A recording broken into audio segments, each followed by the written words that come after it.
Ladies and gentlemen, welcome to another episode of Fresh Talk. Fresh Talk. And I'm going to kick this off, Dan. I was driving over to the barrage, your parents' basement garage where we are now. Here we are. If you happen to be watching, observe, for those of you that are using the feature where you can watch, because once again, we didn't give anybody any advance. Nope. We just said it a couple seconds And the before. only person that would watch live is in our kitchen. Yeah, there you go. So anyway, we are recording a new episode, and while I was driving over here, because you live on the far end of town. I live in the boonies. Yes, where your parents do. I came up with a little tune, a little parody in my head. I'd like to share it with you. This is a world debut. This is not even an hour old. Here you go. I've got cum stains. Where is this going? In my undies today. I blew so much load. I'll be dry for days. Chorus coming. I guess you say, what can make me feel this way? Your mom. I know it's a lot of work to get there. That was a long time for the payoff. It's a lot for the payoff, but it's not bad though. Old school mom joke. I was kind of stoked. It all came from I've got sunshine. I'm like, sunshine, calm stains. You know, there you go. It was a long ride. It's a long ride out here. I was trying to even put what song you were parodying in my. Get it right away. Not right away. Aw. That's a bummer. Well, hey, folks, my name is Chris. I'm Dan. And you are listening to Fresh Talk. Yet again. We are back in the new location. Last week we were in the old location. That's correct. With our guests John and Kai, who are happy to come by. And again, they seem very confident that they're going to be able to come by for a monthly visit. They say that now. We'll see. But it was nice to have Kai. Oh, it was a lot of fun. It was great. Especially talking Star Wars. Well, obviously we have to have Kai since we can't get Matt Martin. Yeah, absolutely. We do need to get him as a guest sometime for sure. So Dan, what's been going on now that we are back to our the more intellectual, thought-provoking version of Fresh Talk? Now that Kai's not dragging us down. Same shit, different day, really. Back from your trip. Back from Spain. Well, I was back from Spain last time. And if you are watching right now for our live broadcast, I don't know if anyone is, you have one of these cheap little statues that I love. It was not cheap. Whenever I go somewhere, I get one of these guys. I like these little plastic ones. You got me one of the Coliseum. That's true. Which now holds my business cards at work. But they look good. That's cool. That's a cool place to hold your business cards. But they these are neat because these little statues that you see all over Europe, like they although they're cheap plastic and they're only like $4 or $5, or maybe this one's $10. There's a little color. 13 euros, something like that. But they're just cool looking. Like you can throw them on the desk. Yeah, and what a cool memento of something cool that you saw, like the Colosseum or the Sagrada Familia. Yeah, which is that insane cathedral in Barcelona that's been being built since 18. It's almost like an acid trip kind of thing. Did you go inside? I didn't go inside. It wasn't really an acid trip. The outside is wild looking. Beautiful inside. Yeah. Like I'm obviously not a religious person. No kidding. And haven't been to that many cathedrals, been to Westminster Abbey, been to a couple big ones, but this one was absolutely gorgeous. Yeah. It was so well thought out, very modern. The guy doing all the stained glass on the inside is a living now guy, current stained glass artist, and he had this brilliant ideas of the flow of light and how the flow of light directs your eyes, and it wasn't things that they think about in the construction of that. And just, I was thinking about this at the time, like who is the project manager for a fucking cathedral? Yeah, like how does that work? Yeah, how do you get what's that gig? Yeah, and it lasts forever. It's crazy. It's gone on like it's outlived. It's going to outlive the current architect. Like I don't know if I'd like to be involved in something that I wouldn't be able to see the end of it. Like when they talk about building those pyramids and it took 200 years, like. I don't know. I kind of like seeing the fruits of my labor. I would hate to be like, when I'm dead, there'll be something awesome that someone else will be able to enjoy, and I probably won't even be remembered. Never see it. Well, I mean, Gaudi, obviously the guy, major architect in Barcelona in the Catalan region, is buried in the crypt there. So yes, it was his final. Project. He got hit by a car. By a car, or by a train. A car. It was a car. Or maybe it was like a tram car of some sort. But he laid in the hospital for like 2-3 days. Nobody knew who he was. They thought he was a bum. Because I guess in the end he had a big beard. And he was living at the cathedral and kind of just doing his own thing. But that would never happen now. If you think about it, like we live in such a different society. Like if you hit a famed architect, you'd know on Twitter before he was even at the hospital. I don't know. I've seen quite a lot of pictures of Jared Leto on Twitter, and you'd have no idea that he wasn't a bum. Yeah, that's true. And it'd be not necessarily a bad thing if he got hit by a tram car, as far as I'm concerned. The worst things have happened. Jared Leto. Yeah. What have you been up to? Good. So you're back. What's been good with me? I went to Disneyland last week. You did? Wow. Man, Disneyland's awesome. And my Disneyland is in California. Anaheim.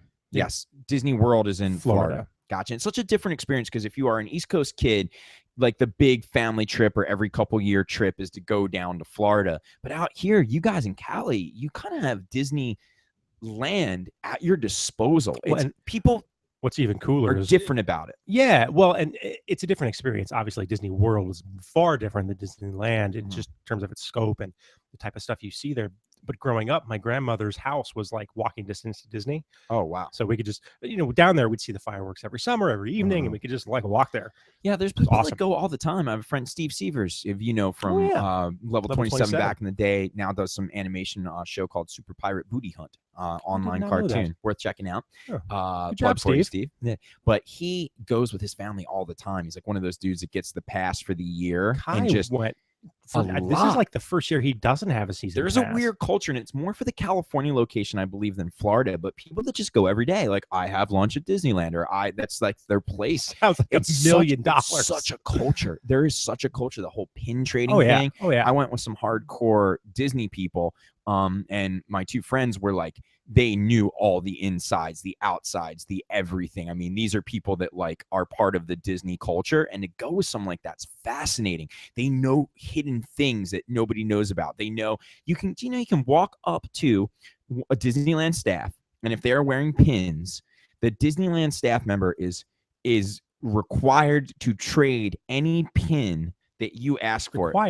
Required. So you have to have a pin. They can't just give it to you. Sure, but if you cruise up, I got a pin. I'd like to trade you for that one. The Disneyland person can't be like, fuck off, I'm a Mr. Toad man. You know what I mean? They can't. Fuck you. They can't even switch off. Isn't that wild? That's awesome. Yeah. So I was thinking about going with like, a bunch of old Army of Freshmen pins. Just a random pin. Yeah, totally. I'd like that, Mr. Toad pin. Can I trade it for an Army of Freshmen Ninja Star circa 2002? I've got a sweet pin from Salzers that I got a lot of pins from Salzers because they make them, they're all just there and you're bored. You're like, oh, this is a cool pin. I got one that just says, hey, fuck you. That's awesome. I thought it was great. That is great. Yeah, but that was great. I went to Disney, had a great time, and I forget how great that place is. It's a weird thing. When you go on one of those rides, even if you wait in line, your troubles really do disappear, at least for the length of the ride. Like you may be waiting. You're not in a goddamn heat wave. True. You may be, the line may suck, and you may be like, life sucks, and then this sucks, and I have all these problems. But for a second, when you're on that ride, you really kind of disappear into that world. You forget about all the shit that's wrong in your life. Architecture, some of the stuff there in terms from an artistic standpoint is breathtaking. It's amazing. The Pirates of Penzance, Jesus. Gilbert Sullivan reference for all you operetta nerds out there. But Pirates see the Robert Goulet version. Yeah, the Pirates of the Caribbean. I mean, that stuff is great. The artistry in some of those rides is fascinating.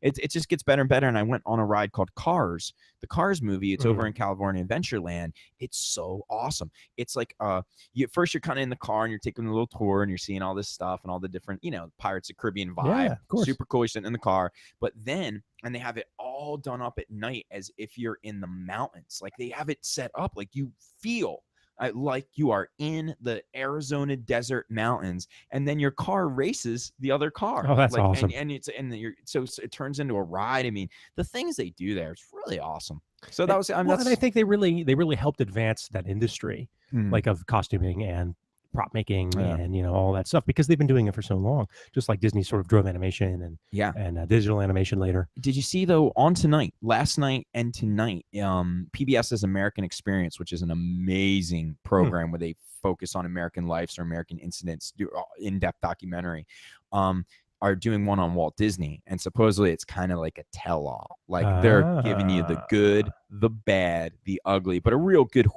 historical look at his life. So I thought that was kind of interesting idea, and I couldn't find PBS on my thing. I was trying to record it, but I'm sure it'll be Channel 28, J-Man. Is it Channel 28? I guess I don't watch a lot of PBS, but I was excited to see that. So Disney's in the news. Got to go to Disney. Had a wonderful time. So that's what's cooking with me, man. Like I was telling you, super close to wrapping up the film. Only days away. But like as soon as I say that, told you, I don't believe it. Yeah, and I don't believe it either. But it is awfully close, and getting excited. I was looking up film festivals today, and surprisingly, there's not a lot of comedy film festivals out there. You don't say. This ain't going to Cannes, unless it's Cannes is in a film festival about juggies. Yeah, it ain't going there, However, that's an original idea. So if anybody starts a film festival called Cannes, I'm pretty sure somebody's got lock on that. You think so? Probably. Don't you think that'd be great for like Let's consult the internet? How about a raunchy comedy film festival called Cannes or B movies? Not porno. I'm talking about like, but you're gonna at least the whole prerequisite for submitting a film is there has to be a set of boobs in it. You're a Cannes Award winner, like everybody standing up and clapping. Wurrenberg Theaters Cannes Film Festival. Get out of here. Where's that? Well, that's a food drive. Never mind. That's totally different. So that'd be good for the cartoon show Spank Finatra. That's always constantly in the works. He's got to be in the Cannes Film Festival. That's great. That's genius. You can see him sitting in the audience, leaning over his manager Scotty Boston, and being like, "Scotty, I haven't seen one set of jugs, and I've been here for 8 hours. Kick this film out of here." Yeah, totally. So that's what's cooking. Dan, let's talk about our picks of the week. Every week, for those of you who are new to the program, we pick something that we're stoked on or excited about. What would you like to turn the world on to? Well, in keeping, because I really didn't think of one to bring up, I'm just going to go with one that I use all the time.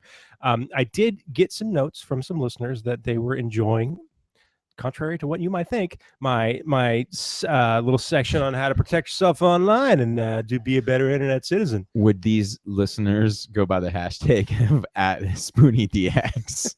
No. Okay. May or may not be my cousin. Okay. But I was informed that she enjoyed that segment. So Captain Fisto is not. Go ahead. How dare you insult the captain? I know. There's a plug-in.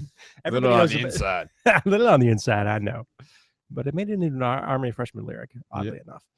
Yeah. Sort of. Okay. We'll get there. We'll talk about it. There's a plugin. Everybody knows about ad blockers for your browsers, right? Yes. So you don't get the bad pop-up ads. Yeah, so you don't get the pop-ups, you don't get the big banner ads, and that's sort of detrimental to the websites because that's how they make their revenue. However, it's kind of shitty. They use bad advertising anyway. Okay.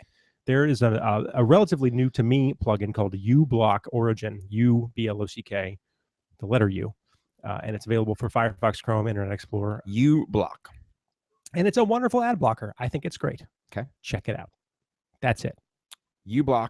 That's what you're recommending. uBlock Origin. uBlock Origin. Okay, great. Sounds good. That is a good one. Also, iOS 9 came out today, so enjoy that. All you iDevice people. Cool. I talked last week about Narcos that show on Netflix. Wrapped it up. Loved it. Really enjoyed it. I think you would dig it a lot. Yeah, it's on my list. But I want to move away from TV a little bit. I was going to rage about Disneyland, and that was my rave, but again, Disneyland just happened. So I'm going to keep it in the music front because obviously with Kai not with us anymore on the podcast, we don't get to talk a lot of music. Right. Front Bottoms, a band that I've absolutely fallen in love with, that I've told you numerous times on the podcast. Kai turned me on to them. Mm-hmm. I would say, honestly, Front Bottoms are like in terms of newer band. When I say newer band, not somebody that's been around for like a decade, but in terms of newer bands that I've found in the past 2-3 years, by far my favorite band. They have released a couple tracks off their upcoming record. So 2 or 3 songs on Spotify that you can get, one of those. They're doing that's so popular now to release like a couple songs prior like a teaser, to sure. but they're just, it's crazy. I think they're almost kind of releasing the whole record via songs because that's just how people take things in. I don't know if they're calling it an EP or whatnot, but again, I just love the Front Bottoms. I love the lyrics. I love the guys outlook on life, and it's that sort of kind of, again, I've mentioned this, but it's got a little bit of They Might Be Giants with the cleverness. It's got a little bit of the spark of the angst of like an Alkaline Trio, but it's got a little bit of that sort of just small town, ironic sort of loser type mentality with just a touch of hope that always just appeals to me. And it's your life. Yeah. My life is a Front Bottom song, which would be a good t-shirt. But again, very excited for this record and recommend anybody, if you aren't familiar with the Front Bottoms, hop on, check out their stuff. Their last record and their last EP were amazing. And the couple tracks that they've released from this record are just as good. Their tours, a lot of dates are selling out. It's refreshing to see a newer act that isn't a copycat, sort of like an original sort of concept where the songwriting's good and the lyrics are good. That's developing a following, because a lot of times the songwriting's not good or the lyrics aren't good. Sure. It's more of a look or a vibe, and God knows it's hard to get a following in this day and age. So, or they break up too soon. Soon. Yeah. So this is a band that I just really respect on all levels. Very excited about their new record. They have a couple new tracks online. So that's my rave for the week, the new Front Bottom songs. And I'm sure when the record comes out, that'll be my rave for that week. Front Bottoms, come on the show. The Front Bottoms. Oh, love to have them. Actually, our agent, Ed over in the United Kingdom represents him as well, and he totally gets him as a guy that's got just great taste too. Yep. Yeah, no, it's honestly one of my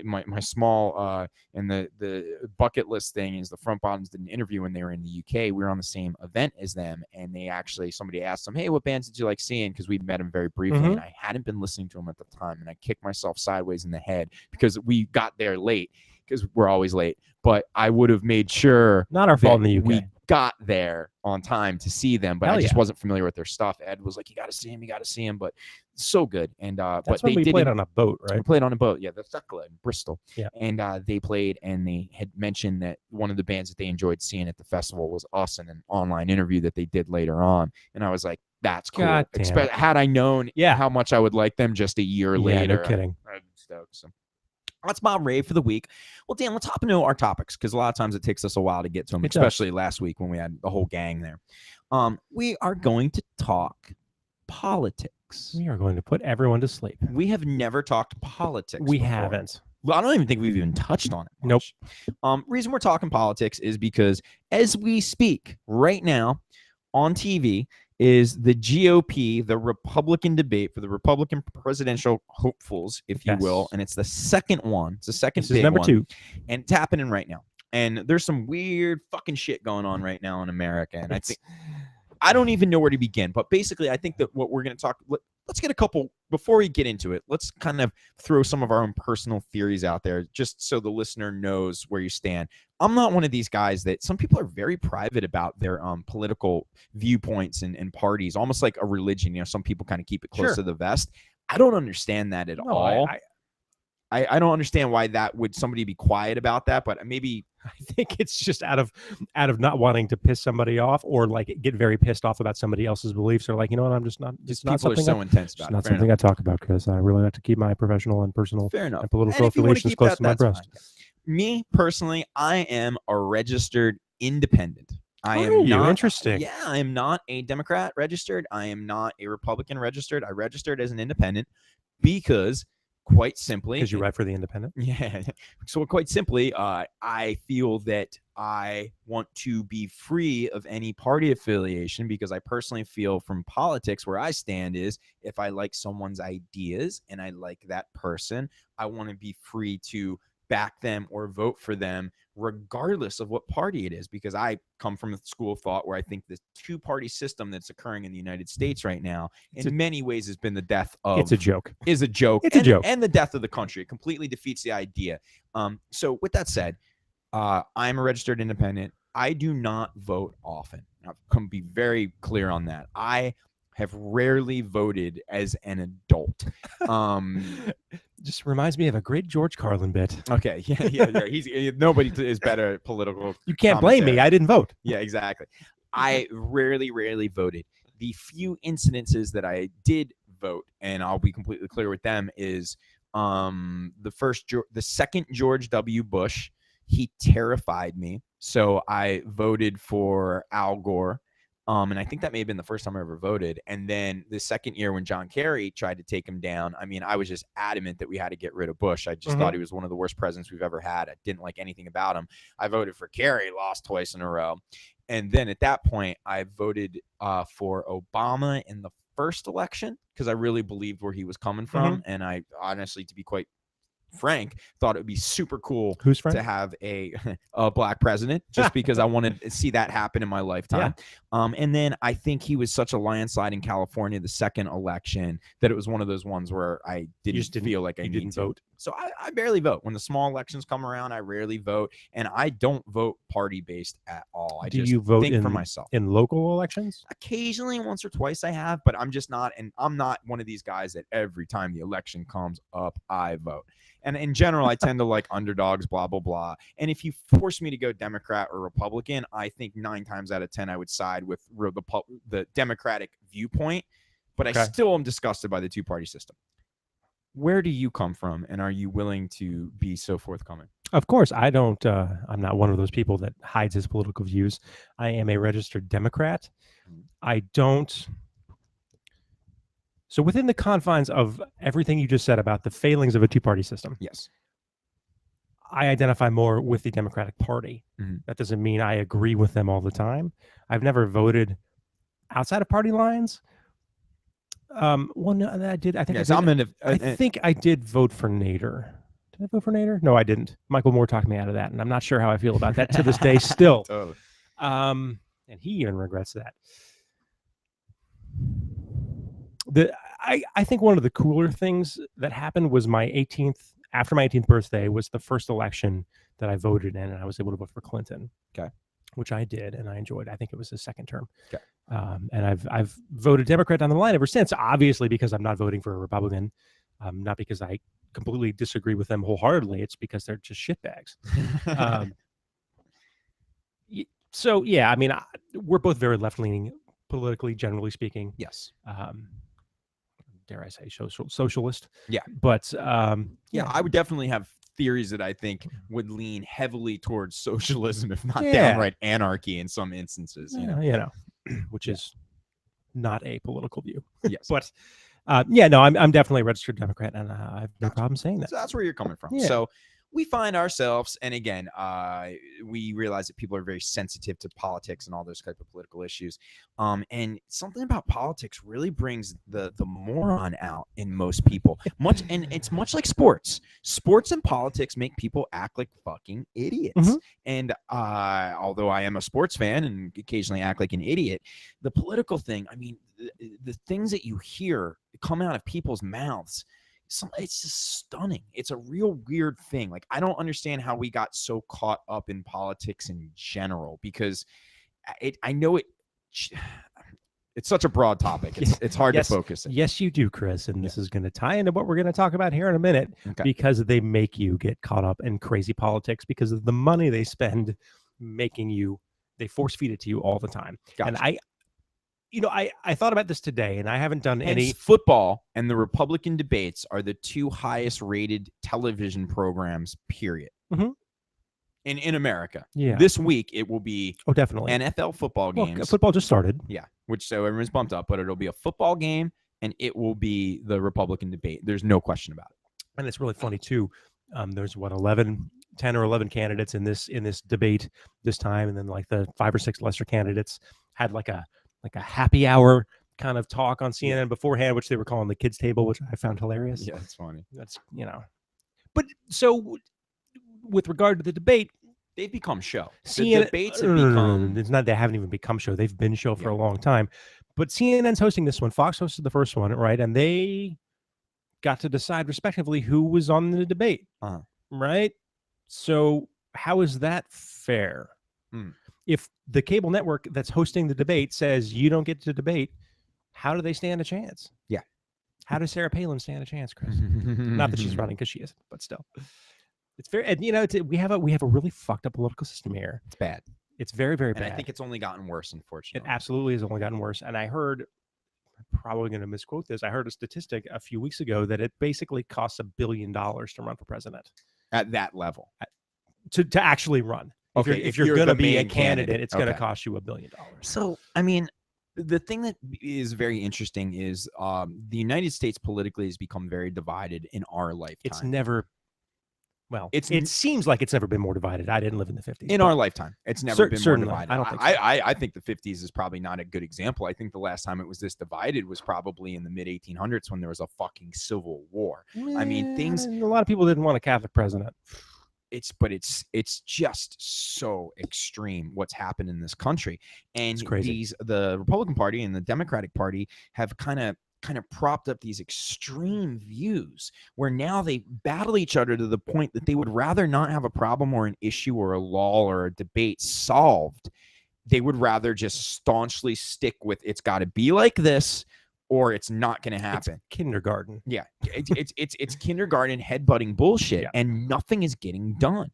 And Obama, quite frankly, regardless of what you think of him, because I've been underwhelmed with what everyone has been with what all of his supporters has been able to achieve. Very underwhelmed. I bought into it. Hope, all that stuff. Audacity of Hope. That was me. Oh, I love him.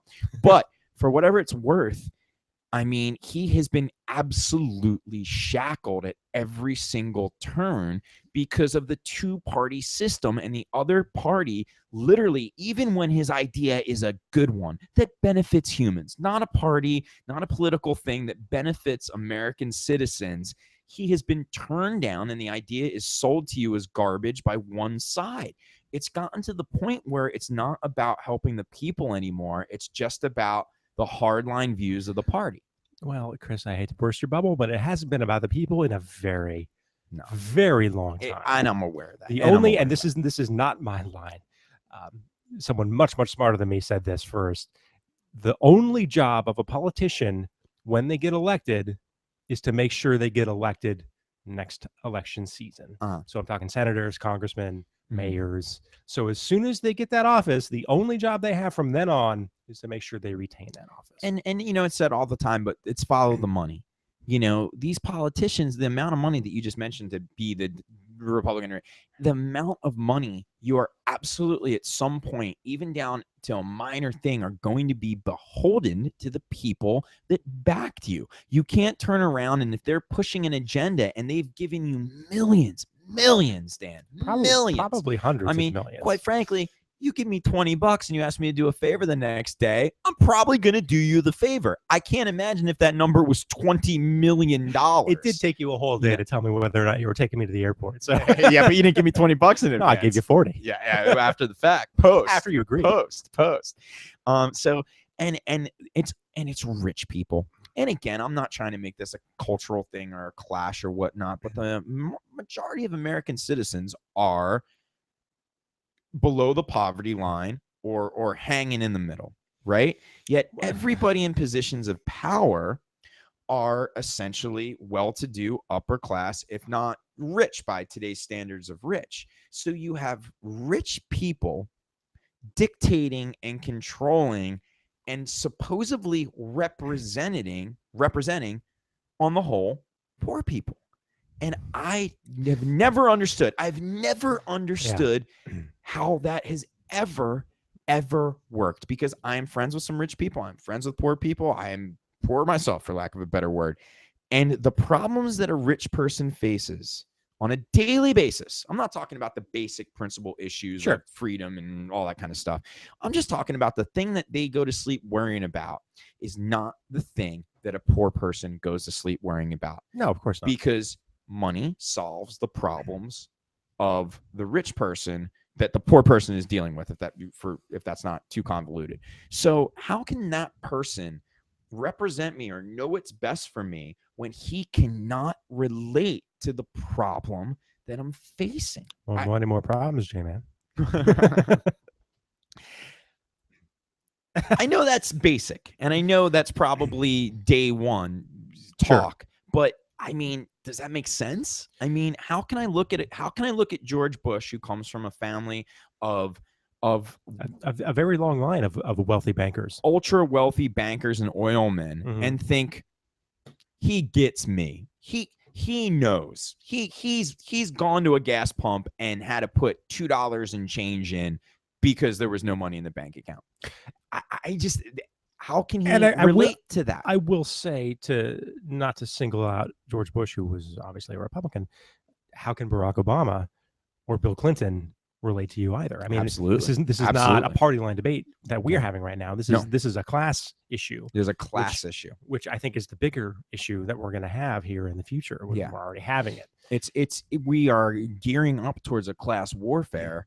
But the problem is that'll never happen because people are so dummied down now that no one will rally and back anything anymore on a large level. It's so easy to do, yet it's so rare. And in this country, the middle class has just been squeezed. I mean, there's no doubt about it. If you were middle class, you were kind of probably pushed down into poverty, and a couple people fell over in upper class. But we're in a divide.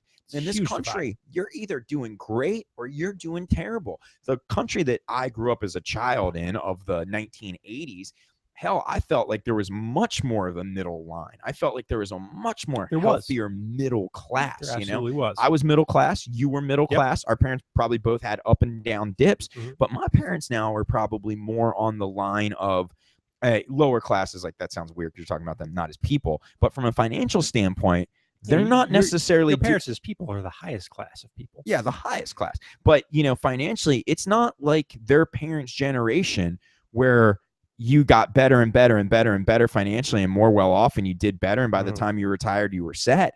it's gone in reverse. And for our generation, fucking anymore. Forget about it. Yeah. I mean, we're fucked. So, I mean, politically, I don't feel like, again, the representation, it's not a party-based thing. It's the class. It's a class thing. And again, which brings us to what's happening now. This segue.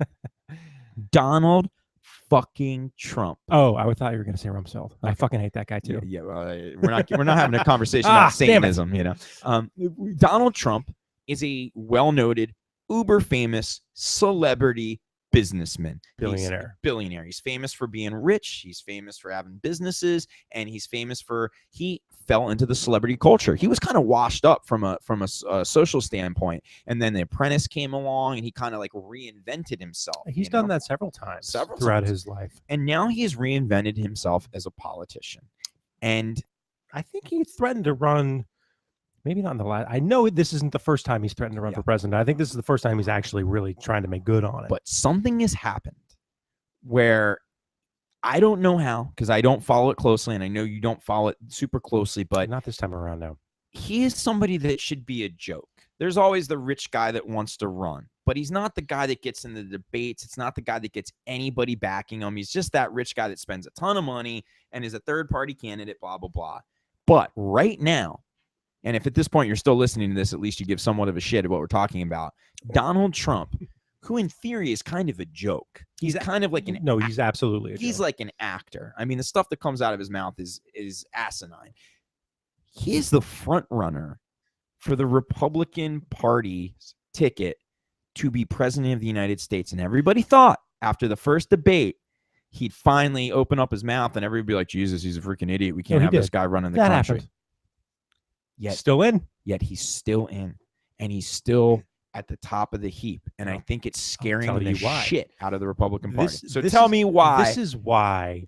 Because if he becomes, real quick, before you tell us why, if he becomes president, which he won't. Which he probably won't. No, there's no chance. But it's a scary thought. It's a very scary prospect. It's like, imagine your high school principal happens to be a billionaire, and that man is making decisions to affect everyone. I'd be happier if it were my high school principal. I'll be honest. Me too. I was just thinking about my high school principal. Castellucci was actually wasn't a bad dude. I mean, so when we talk about class, forget about it. Everything that I was just complaining about, now it's a completely brand new world of a billionaire is present, as opposed to a guy who's got a couple mil. So why is he in this position? What has happened? What's happened is he doesn't play by the playbook. He's not. I like that in theory, though. And again, this is, I'm standing on the shoulder of giants here. I'm really quoting Dan Carlin, which we've mentioned on this podcast many, many times. You should listen to his podcast on this subject called Common Sense. He talks about this at more length and with much more smarts than I can. But he is a fucking wild card. Every other politician, Sarah Palin, Mike Huckabee, Jeb Bush. You're talking Republicans right now. Yeah, because we're talking to the Republican Party with the debates. They at least are politicians, right? They, even if they disagree on policy, if they don't have the same voter base, they still play the game, right? Mm-hmm. They play by a certain playbook. And Donald Trump does not. Because he has so much money, he doesn't have to play by the book? He never has. Okay. He's never had to play by the playbook. Ever. And he's he's not a politician. He's a businessman. Yeah. And he's, if I'm not mistaken, gone bankrupt at least twice in his career and built himself back up, which is great for you as a businessman. Maybe not the best as a politician, but he's speaking truth to power. He's not afraid to say the things that nobody will say. I agree with none of those things, but the fact that he's got the balls to say them in this capacity is fantastic. It's shaking up the entire system, which is really what the system I love needs. about him is he's fucking up the Republican Party right now because they did not see this coming.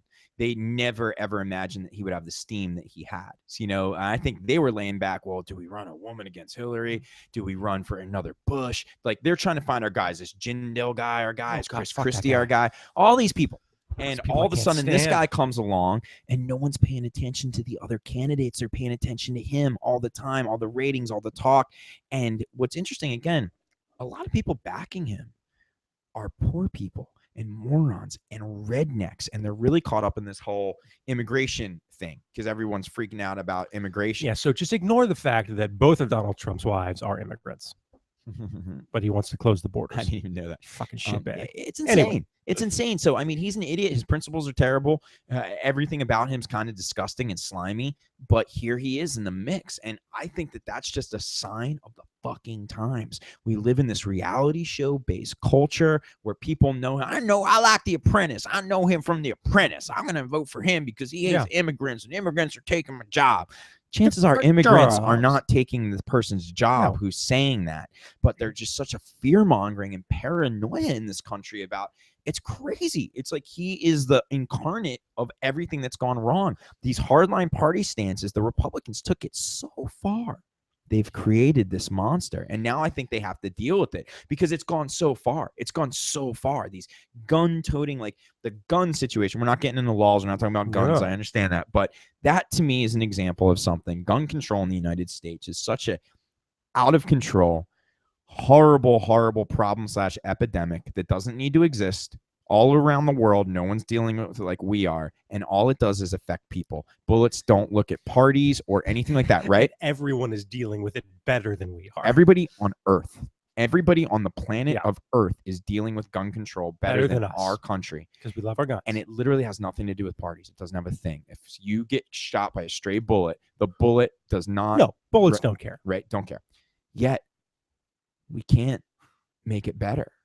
And it's affecting people. And to me, that's just that's the number one example of like we're not taking care of people. Like this problem exists. We aren't taking care of people. Anybody could say, listen, it's to the point if a freaking teenager can go into a movie theater and have access to those weapons and kill that many people that quickly and basically be certified insane, and multiple people threw their hands up and said, this guy's fucking crazy, he's going to do something stupid, and it still happens. There's a complete breakdown on multiple levels there. Yet, we don't fix it. Nothing changed. Nothing changes. When someone who's obviously mentally unstable can go with an assault rifle and a handgun to an elementary school and gun it down and nothing changes... You told me about somebody that made a comment on that. Does that ring a bell? Somebody said that if that won't change it, nothing will. Yes. It was somebody on Twitter. Okay. I don't remember who it was. But I completely agree with that. When that guy shot up a school full of innocent children in Connecticut, elementary school, and nothing changed. Nothing changed. Nothing changed. If that doesn't change it, nothing is going to change it. And I just never understand the arguing this and arguing that and all this and the political thing. I mean, God, shame on anybody that wouldn't vote for gun control based off the backing of financial backing from a certain party, whether it be the NRA or just party line reasons. Like, well, I mean, it all changes if somebody walks into your house and if it's your child in that elementary school. Yeah, I guarantee you there's not one parent that's like, you know what, that guy should have a right to have that gun and kill all those children, Again, I'm moving into gun control, but to me, that's an example of something that can't get fixed. And that's something that everyone should everything stops until that is fixed. It's bizarre. But this could very quickly spiral out of control into a just regular politics are fucked up discussion. And the way our political system works is fucked up discussion, but we're talking about presidential debates. So I'll try and keep it out of there. Yes. But the two-party system is, I think, the downfall. It's dumb. Leaving electoral college out of this discussion, it's dumb enough. Like, you put that in there, it's even dumber. How can you possibly... Are we the only country with a two-party system? A lot of parties have system-based... Yeah, but I mean, we're not a two-party system, but we are a two-party. We are a two-party system. There is nobody that has a chance of becoming president of the United States unless it's a Republican. No, but we're not a declared a two-party system. It's not the way it was designed. It's just the way that it is. But it's the way it ended up. But it's just got to be. I know there's no way to do it. But and then it becomes team-based, and then we get into the sports, and then we get into the ego of I am this. And I am this. Well, what do we love to do? Watch this and this fight on the field, in the field of debates, and then all of a sudden it becomes this weird pissing, as opposed to like, hey, Dan, you're a Republican, Chris is a Democrat, and somebody comes to us and puts the information down on the table and we say, this is a problem. Do you think it's a problem? Yes. Do I think it's a problem? Yes. Okay, let's fix it. It has nothing to do, yet this country is being completely run by two parties, and decisions are being based along party lines. I don't even have any other options unless they put on this uniform or they put on this uniform. Yeah. In football, there's freaking 28 goddamn teams. That's to me, 28 different teams, 28 different ways of doing it. Well, at least I get some, odds here. Imagine going to see, imagine if the NFL was the Steelers and the Patriots every week, every Super Bowl. You'd be crazy. And then imagine if they were colluding and saying, okay, well, we'll let you get fourth down. We'll let you get first down. And in the second half, if we can score a touchback, I'm totally missing up my analogies here. But, if they were planning things out and saying, well, I'll let you do this if you do this for me and these other things over there. And it's totally exposed, and I hate to say it, in House of Cards. I mean, it does. I haven't watched House of Cards. Oh, it's a great People show. love it. The second season, not as good as the first. And it's obviously. Does it kind of make you sick to your stomach when you see some of the stuff, though? Over dramatized as far as how it relates to actual policy and politics, but it's probably not wrong on some level. It can't go on like this forever, though, can it? I mean, is there some type of tipping point or breaking point? And I mean, in all honesty, like big picture stuff, or are we a dummied down culture that's so caught up with Netflix and social media sites and just kind of the culture of me that will never bond to get anything changed on a big level? Society definitely doesn't care like it used to. And it definitely it's too distracted. Doesn't care like it needs to. Do you think it's fair to say it's too distracted? Oh, absolutely. There's too much other stuff going on. Reality television, sports, current people now don't care about things. They don't care about politics anymore. Like it's not. And I'm guilty of it too. Like I don't care about politics like I should. But I feel like I don't know how I can help. I feel like if I cared about politics, I'd be stuck again with this two-party system and have no opportunity to make any changes. If you cared about politics, you'd be Lawrence Lessig, who is a professor at, looking this up here, he's an attorney, Harvard Law. Okay. And he started a PAC, Political Action Committee, which is basically a fundraising committee. And the goal of this PAC, Stephen Colbert started a super PAC on his show on the Colbert Report. Lawrence Lessig's PAC, the goal of it was to raise enough money to change legislation to end PACs. Okay. So he's trying to get money out of politics. He's running for president. Okay. I don't think he's got a really serious chance. But the guy's a fucking genius. You like this guy? He's great. Like he's doing things to actually kind of change the system. And he's all the people that are currently running for president, even on a small level, right? Right now, if you could just pick who the next president would be. Now, you just can't be like, hey, Billy Joe. I'm saying somebody that is actively, even this gentleman right here. Who would you vote for, or who would you put in power if the whole fate of the nation was on you to pick a president? She's not running. I really, really like Elizabeth Warren a lot. But she's not running. She's a senator. But she's not running. She's not running. Give me somebody that is running. I would this guy right here that you're just telling us about, this lawyer? He would shake things up in a big way. Awesome. It can be a crazy candidate. It would be Larry Lessig or Bernie Sanders with an Elizabeth Warren assistant vice president. Out of everybody that's in the mix, the one that I think is closest to, like you said, our socialistic views is Bernie Sanders. I'm not on him big time. I'm not like, oh, he's the one, he's the man. But if you said, Chris, you can vote for one person, I'd probably vote for him as of right now. And he's doing in a very different way to the Democratic Party what Trump is doing to the Republican Party. He's shaking shit up. Is he, though? You think he's got any chance? Probably not. I mean, I'm not. Is it a shoo-in for Clinton? Is it a shoo-in for Hillary Clinton? I hope and not. Listen, I'm not a anti-Hillary Clinton guy. I think some of the insanity people have for her is out of control. I'm not an anti-Hillary Clinton guy either. I'd love to see a female president. I think that'd be cool to have in my lifetime. But here is my biggest problem with that is, again, in regards to these political parties, another thing has happened in this country. We talked about the money. Yeah. But it's also turned into a strange monarchy. We're held hostage by the Kardashians. It's crazy. Yeah, I mean, we have had the Bush family. The Bush family has been in presidential office. There was Bush Sr., But fuck it. He was vice president for 2 terms. Under Reagan. Vice president for 2 terms, president for 1 term, and his son was president for 2 full terms. Forget about running states and whatnot.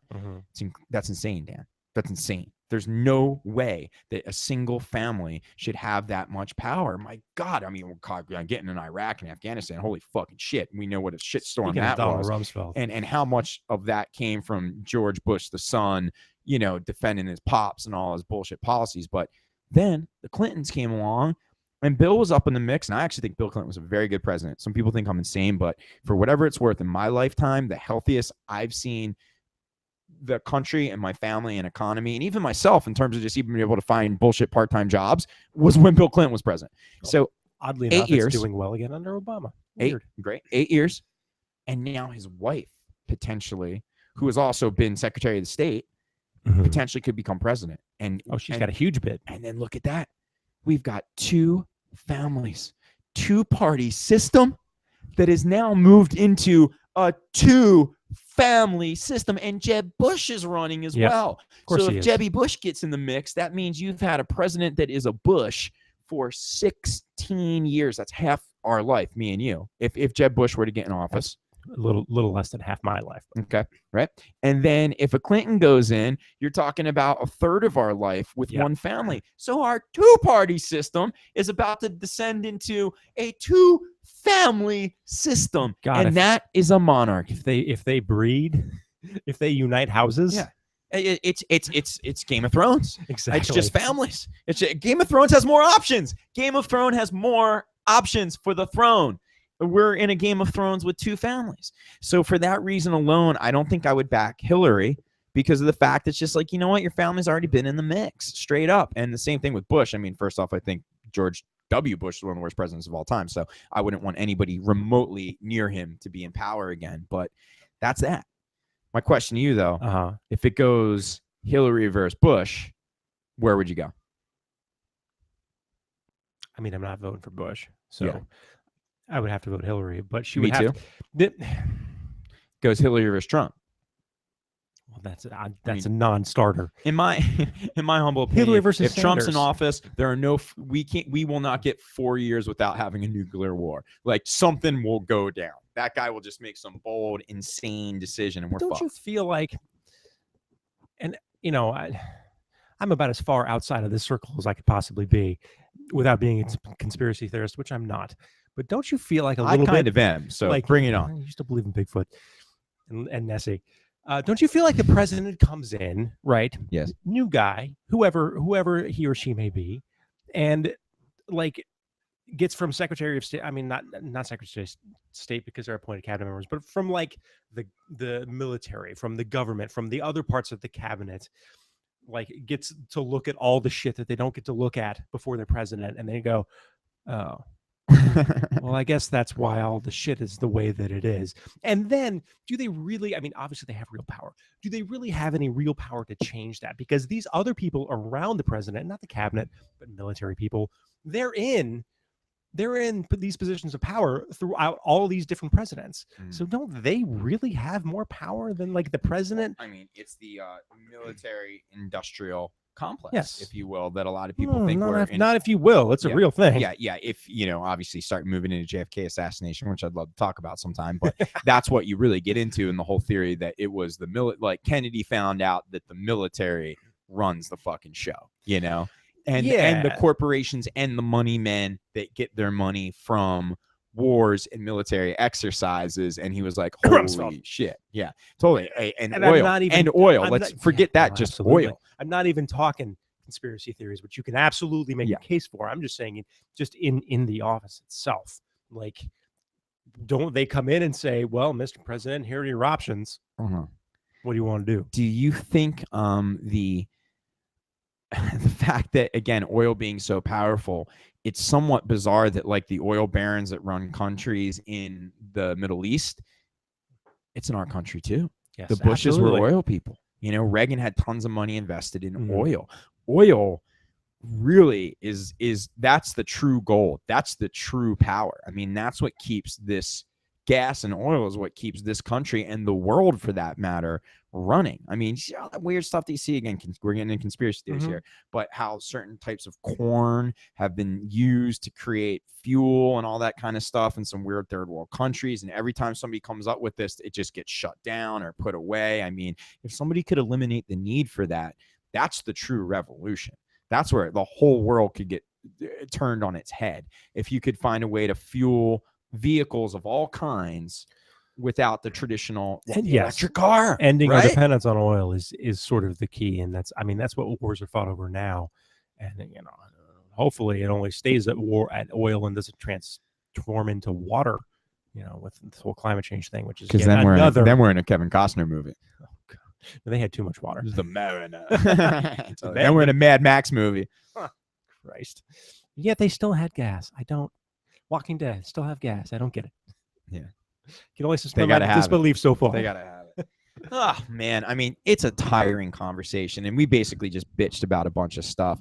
But like I said, it's going on right now as we speak. Yep. America is tuned into the debates, and the ratings are through the roof, and they're not through the roof for a real good political debate. They want to see Donald Trump say crazy shit. I mean, straight up. I know tons of people that don't give a fuck about the debates that we're talking about, wanting to go home tonight because Donald's going to say some stupid stuff. They're not voting for him. They don't love him. But some people are actually be like, he says what he thinks. I love it. So he is picking up fans and followers. And I don't think there's been another Republican candidate that they haven't found the one that they really want to run.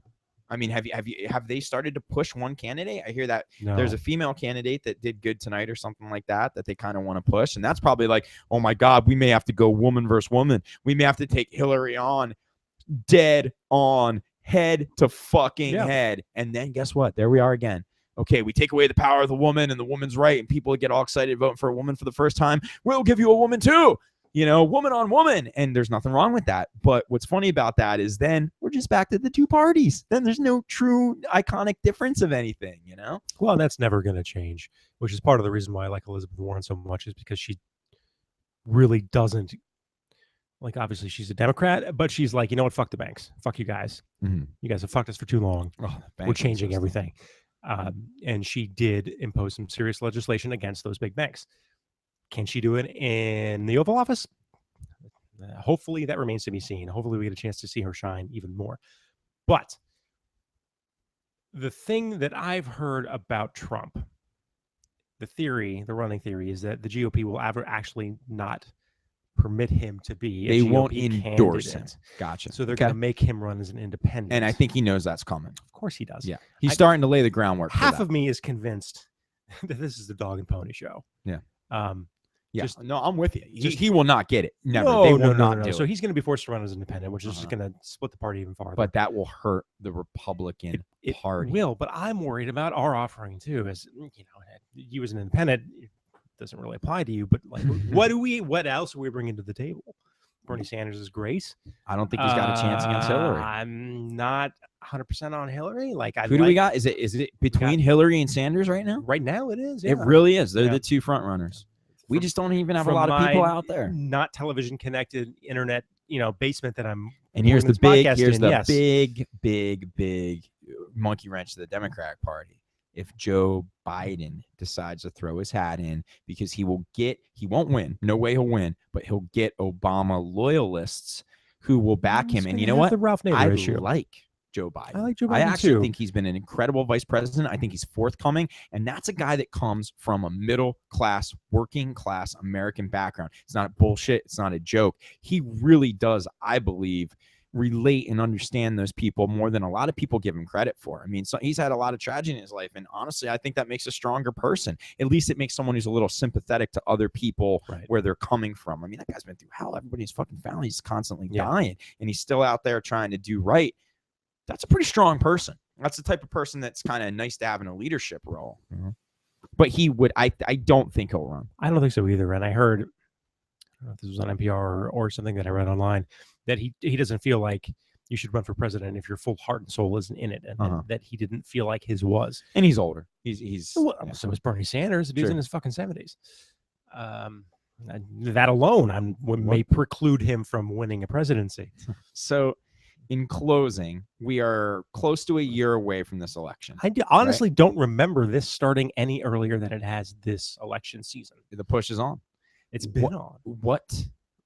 Who do you think, if you got to bet, not who you want, who do you think, given the information we have right now, we can revisit this in a year, who do you think will become president of the United States in 1 year? 1 year out prediction. And again, anything could happen. We could get a dark horse. Somebody could get hot. Who do you think? I think Hillary Clinton. I mean, there's a lot of runway between now and then. A lot of runway. That's. I'm not saying that's who I want. I'm just saying if this is your first prediction. My first prediction, and maybe we can revisit it in 6 months. We're gonna have to. Given the way things are going right now, Robert Carradine, star of Revenge of the Nerds. Too many Carradines. Yeah, I honestly at this point I have to go with Hillary as well. Mm-hmm. She's gonna play the woman card hard, as she should. Yeah, we're long overdue for a woman president and women. I know we have a lot of female listeners. I don't mean this in a mean way, but you tend to. You're just digging a hole, man. Okay. Yeah. How about this? I think women feel that they are long overdue for a female candidate. And even if they weren't a Clinton supporter, there's something about a female president that they would be very excited about. Although people do hate her. The people that hate Hillary Clinton fear her. They think that like she's evil, and I've never really gotten Everybody fears her. She's a fearsome force to deal with. So I'm told. What's interesting is that fearsome force 10 times. No, I will not. Say it 5 times. Fearsome force. There's one. Basically what I was trying to say is you bitches all crazy. Well, that goes without saying, but I think I could be misquoting this, so please don't take this as the truth to your own research. I do remember reading about some polls that were done before the last election that people were more likely, polled in America, of course, which is filled with not always the brightest people, were more likely to vote for a black man than a white woman. Wow. I find that surprising. Given the rampant racism in this country, I also find it surprising. Yeah, I find that surprising. But it's interesting where the people congregate, like where their sides, where their lines are. Like all the racist men in America would rather vote for a man that's they view as a subordinate or an inferior race, quote, than a woman. Like that's just insane. It's insane. I'm going to leave things on a positive note because as fucked as everything is and as fucked as everything's gone on in politics in this country and this whole presidential election just looking like insanity, and we've been it a whole lot.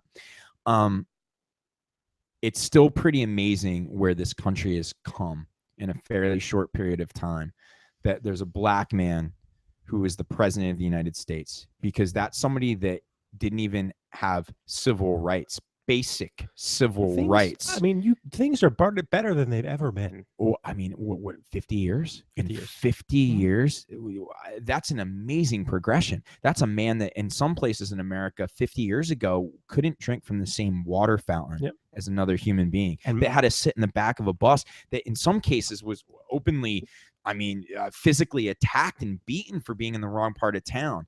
And now he's the president of the United States. And I love that about our country because there is growth, and we would never ever women didn't even have the right to vote in the 1900s. No, until the 50s, and we are now one generation. You and I just said there is a woman who's most likely going to be president of the United States, and that's pretty fucking awesome in theory. It's amazing, and I hope it happens. I mean, I just hope it's the right person. We've seen the change in our lifetime. I mean, people are so much more open-minded than when you and I were kids. My dad is from Kentucky. You know this.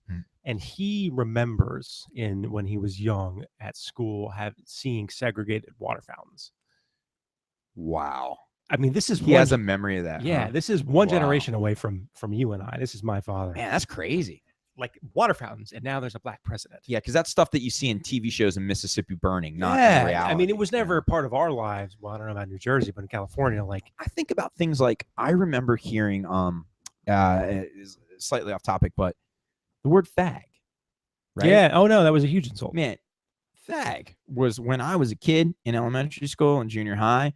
fag was the number one thing he called everybody, and he didn't even mean it in the insulting to the homosexual population. It was just an insult, and now that's considered very offensive. Very offensive. You watch 80s comedies, they say fag every 2 seconds, and now in many cases, I've heard studios that won't even accept scripts that have homosexual and lesbian essentially degrading terminology in it, you know, and that's another cool thing. Now I think we've also gone overboard. It's a conversation for another time. Some of this stuff has gone absolutely overboard. The political correctness committee has gone way too far. But to your point, what's funny, we're trying to say things have changed. Things have changed a lot in a good way, in a great way. And I even catch myself occasionally, like, calling people fags. No, not even fag.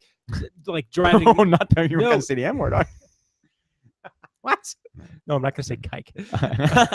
I thought you were going to I occasionally find myself calling people to who. Like, we may want to edit that, dude. I don't think you want people to know that, you racist bastard. Occasionally when I get cut off by a car or something, like in my head, I'm like, you fucking cocksucker. And then like a split second later, I'm like, what's wrong with being a cocksucker? How is that an insult? That's not an insult at all. Like, wow, is that on the list? Some people take offense to that? It is for me.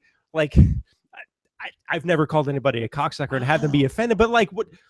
If somebody called me a cocksucker, I don't look at, I'd be like, say that. I just look at that as like an insult. I don't look at that as it's an attack on a. But you're saying it could be. No, it absolutely is. No, but anybody could be. But if you're saying that to a dude, you're calling him a fag. But you say it to a girl, it's just you're calling her a slut. But what? Oh my God, it's so confusing. Well, A, what's wrong with being a cocksucker, whether you're a girl or a guy? And B, what's wrong with being a slut? Jesus. Yeah, I think it would be more of an insult to say, you person that won't give a BJ. Like, that's like offensive. You prude. Yeah, totally. That's more offensive than being a whore. Saying that to a guy would be weird, though. Like, I just got cut off. You roll down the window. You don't give anybody BJs. You don't put out. Man, it is crazy times we live in these days, man. It's going to be very interesting. I think this is a very curious election. I don't want to say the fate of America hangs in the balance, but this is a trend-setting thing. There is a lot of weird shit going on, and people are distracted. As much as they love watching Trump be an asshole, they are distracted to the bigger picture, and I wonder if someone's going to come in there and take advantage of that. I mean, never have I ever heard of a presidential candidate talking about a reporter's menstrual cycle on the air. That's just not something that's ever happened before. Wild. So things are crazy. He's a fucking asshole. No, of course. He's an idiot asshole, and he's never, ever going to win. The only thing that would be great about him being president is when I was a little kid, I was at a celebrity basketball game at the Trump Taj Mahal, and I got Donald Trump to got an autograph. Literally, he was just Donald Trump. He's a famous millionaire who owned all Atlantic City. So Trump was big in my part of the world. I was just a little kid, and the security guy walked me over because nobody was asking for his autograph. It wasn't like people were like, and I was little. I was very young. I was an autograph collector. Like, how was his toupee back then? Yeah, it was rough. That's weird. I met Donald Trump. This just hit me like a ton of bricks. But I met Donald Trump as a little kid. He's like, "You're a little kid looking for my autograph." And he signed it to me. And it was signed super crazy, really ugly autograph. But I still have it somewhere. I got to dig that out because that would be cool. It'd be neat to have a president's autograph. But it ain't worth me having a president's autograph in my man cave for that guy to be in office. You know? The ramifications of you having a presidential autograph are hugely negative. Like when the atomic cloud goes over my man cave. Thanks a lot, J-Man. The last thing I look is that autograph. I believed in you. Great. Oh wow. Well, hey, we're not gonna probably get very political. We don't want people to think that this is a new thing. It's not. We're not. Obviously, this is way out. We wanted to go down that road. We wanted to go down that road. Happening right now. What's happening. So, but we will retouch on it, when we get a little close.